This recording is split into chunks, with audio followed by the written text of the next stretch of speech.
میں شہر رامیشورم کے ایک مڈل کلاس تمل خاندان میں پیدا ہوا۔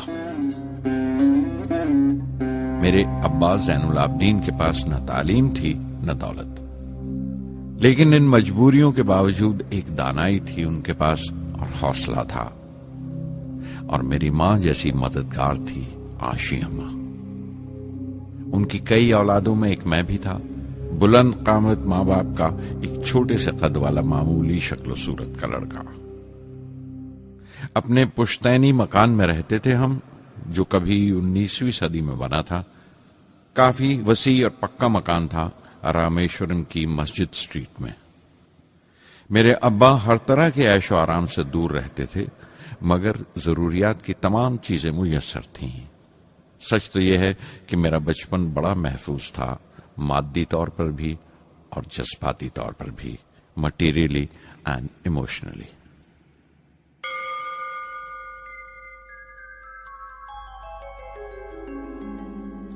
رامیشورم کا مشہور شیو مندر ہمارے گھر سے صرف 10 منٹ کی دوری پر تھا۔ ہمارے علاقے میں زیادہ آبادی مسلمانوں کی تھی، پھر بھی کافی ہندو گھرانے تھے جو بڑے اتفاق سے پڑوس میں رہتے تھے۔ ہمارے علاقے میں ایک بڑی پرانی مسجد تھی جہاں میرے ابا مجھے ہر شام نماز پڑھنے کے لیے لے جایا کرتے تھے۔